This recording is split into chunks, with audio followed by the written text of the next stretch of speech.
It's Brian Preston, the money guy. This is how we went from 0 assets to $5 million in assets in our first 2 years in real estate. When we first started, we didn't know anything about private lending. So we were actually using our own money, buying one property, refinancing, getting that money back, buying another property, which was really slow. We got to the point where we maxed out how many loans we could have in our personal name, so we had to look for other alternatives. That's when we figured out the private lending game, and we took off like a damn rocket. When we started using a private lender, it was the same process of buying, refinancing. The only difference is instead of doing one house at a time and waiting to get our money back, now we're doing multiple houses at a time, refinancing, paying the private lender back. They're asking a hard money lender, a guy, a person, an individual, say, hey, I want to go buy a bunch of rental properties. I want to go this whole bank thing. So, hey, you just loan me money. The bank has already decided they won't lend me any more money because I have too many outstanding loans. But will you lend me money so I can go buy some more speculative rental properties? I'm just going to keep stacking this house of cards as high as I can. So was instead it of going to the him official or means. her that has the rich daddy, mama, has to uncle, be. coming from growing from humble beginnings? Yep.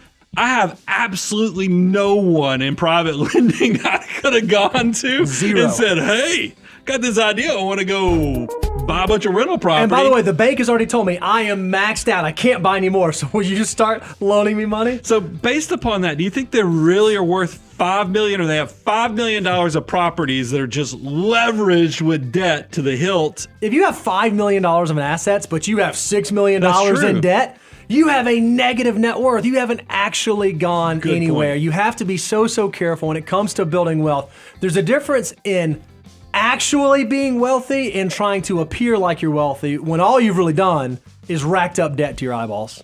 We have sort of That's a creative something Luna. called a Protocol Armageddon at the company.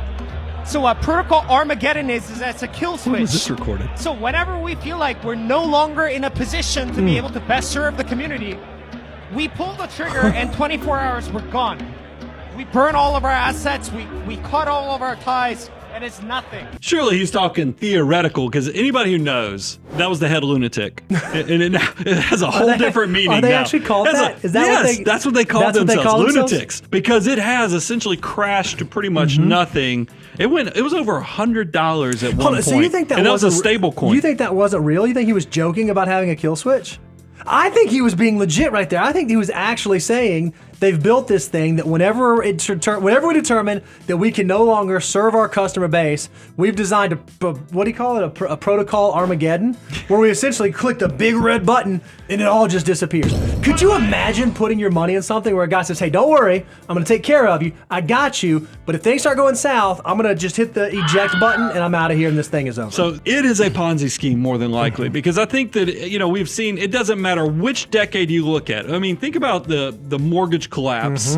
It was all black box type things where they were collateralizing all these mortgages, saying, hey, they're just as safe as treasuries and everything else because they're diversified and we have our own proprietary way that we're calculating these risks.